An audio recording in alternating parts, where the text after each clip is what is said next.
Let me ask a couple of questions about what we've covered earlier. Any thoughts about what I discussed, what we went through in the first hour? Any comments about how do you become the best version of yourself? Talking about dealing with finding a problem, whether it's on the outside or on the inside, and dealing with it, right? Any comments on that? How about mastering your thinking? Everybody got that down pat? Sean does. Sean had his hand up that he's got it down pat. And reality is it's an ongoing job, right?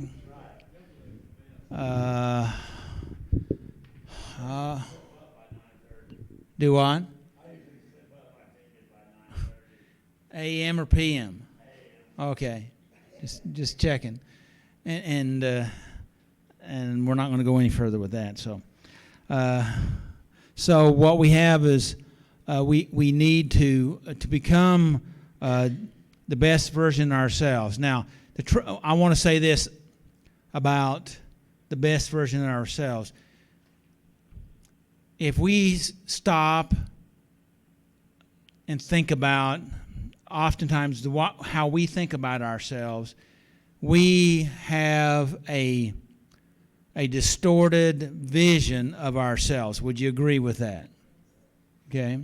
One of my favorite little illustrations is that if God had a mental billfold, he'd have all of our pictures in his billfold. Wouldn't you agree with that?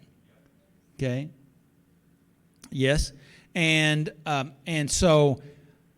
you have a mental billfold, and you have a picture of yourself in your mental billfold. Would you agree with that? Yes. Now, the question is God's picture and your picture the same? Or is there some differences? Okay, now isn't it interesting? Everybody pretty much says there's a difference between how God sees me and how I see myself. Right? Now, see, we know that he sees us in a particular way. We know that intellectually, right? But then we have this vision of ourselves that probably a lot of that distorted image has to do how we feel about ourselves. Would you agree with that? Now, so if God's picture and our picture is different, then which one is correct? And which one possibly needs to change? Possibly maybe yours. And how possible do you think that might be? Very possible. Okay. And John says 100%. He's talking about you in your picture. He's not talking about him. So those are some things. Now, we know, see, I didn't have to try to prove this to you. You already knew this, right? Right? True? So here we are. We're on the C here. The best version of yourself is mastering your emotions or your resilience. Okay? All right? And so what we want to do is I'm going to read this definition of resilience, and that is to control difficult situations. You got it right in front of you, but to overcome difficult situations, to learn from them, and to be able to change it into a positive experience.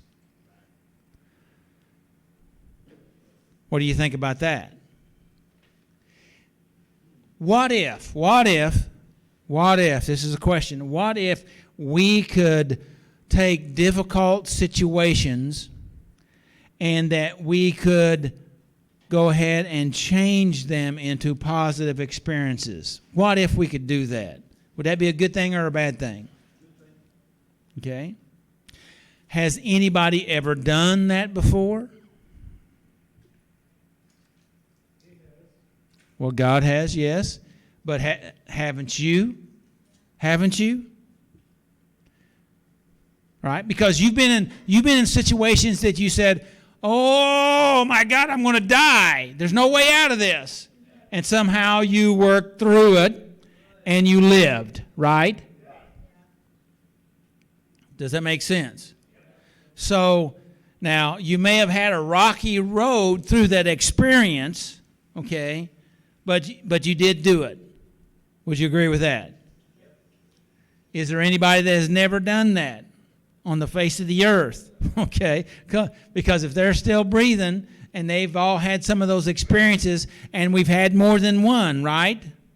We've all had more than one. And so that's another piece of evidence for us that just because we feel like we're about to die doesn't necessarily mean that's really the way that it is. Is that too much? Would you agree with that? Zach, you haven't said much tonight. Is it because I gave you such a hard time?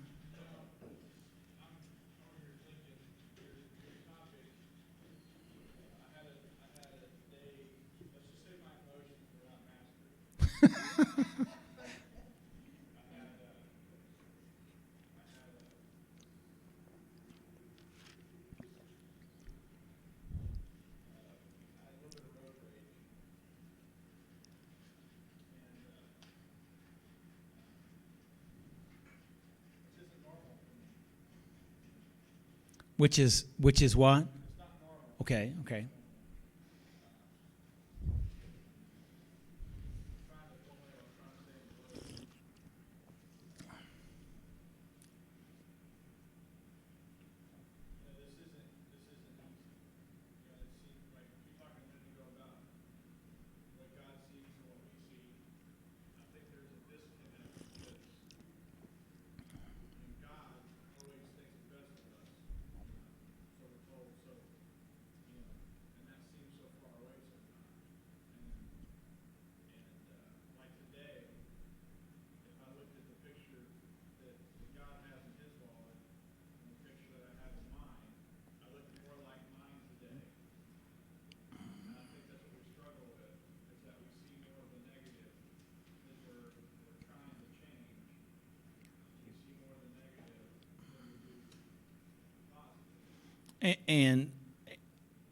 And those things come up, and my hope is that going through what we're talking about and going through the process, it helps us to become better aware and recognize, just because this is how I feel, and if I look at it and this is how I think I look, that doesn't mean that that's the way it has to be. That's not what it is. That may be how I feel, and this may be how I act, but that's not who I am.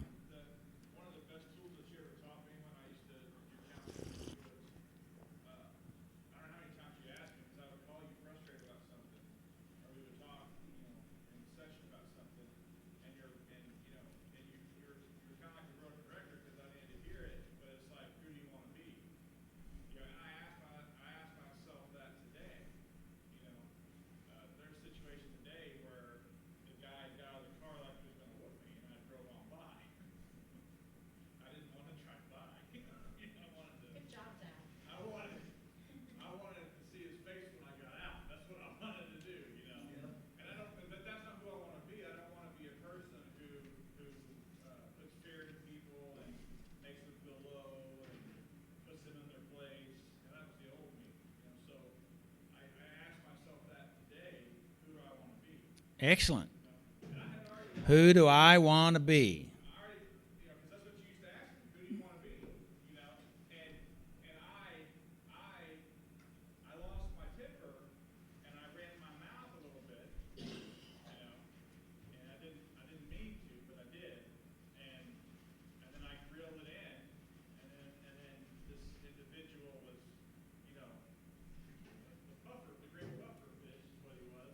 Mhm. I wanted to puff up too, but I wrote on 5,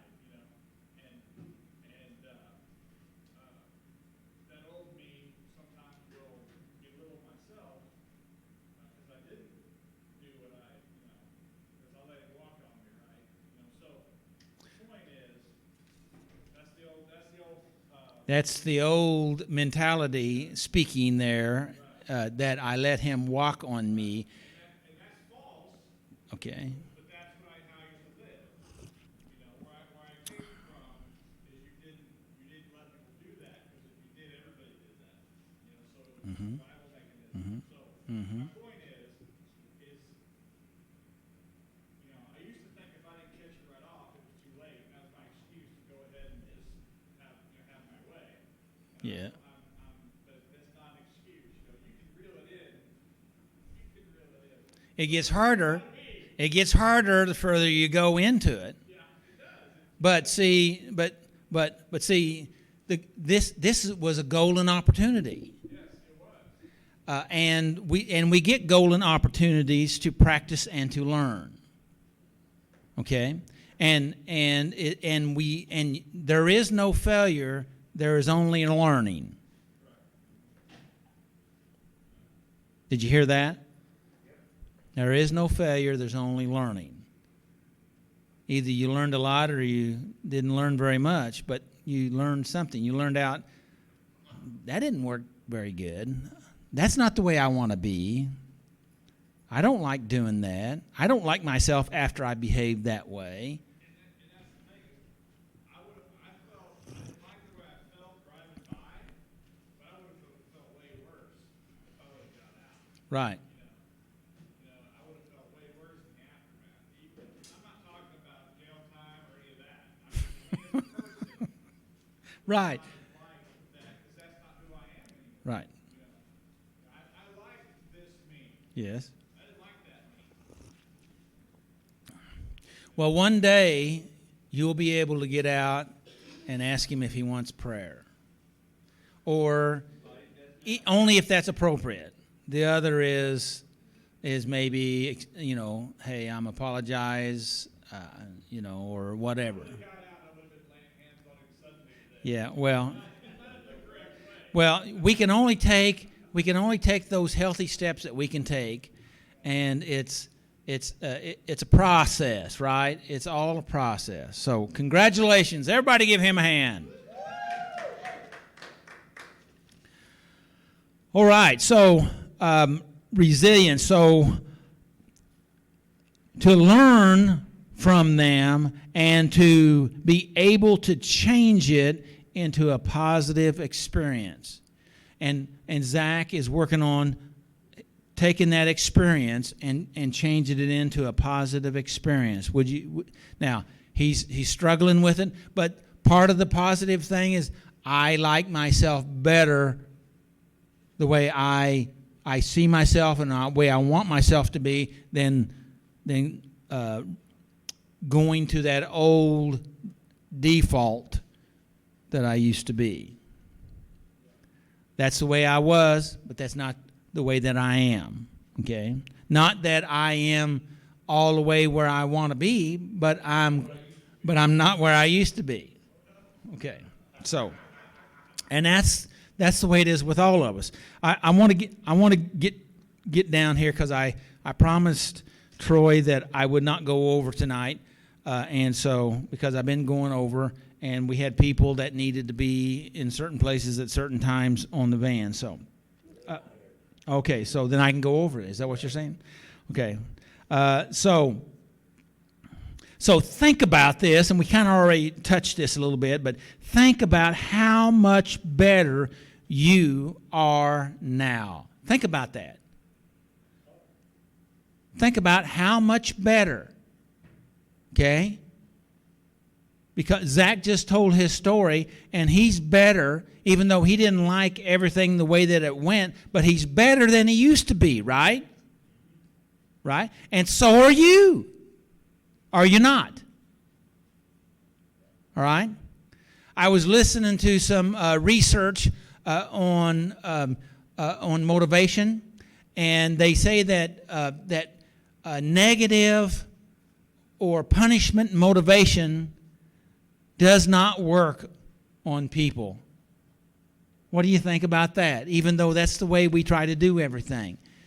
Said that encouragement and recognizing how this question I ask here is, your improvement, how much you've improved, incentives, that actually encourages or motivates people more than fear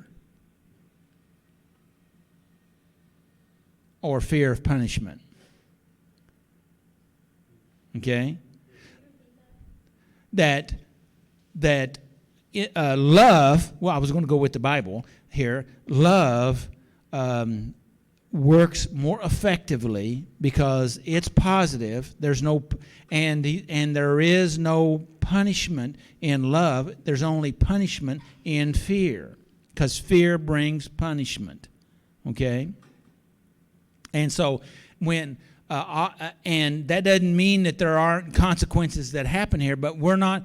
We actually, some research says that we actually knowing that we've done wrong or hearing that something is bad and that you shouldn't do it, actually we don't even tune into it. Okay?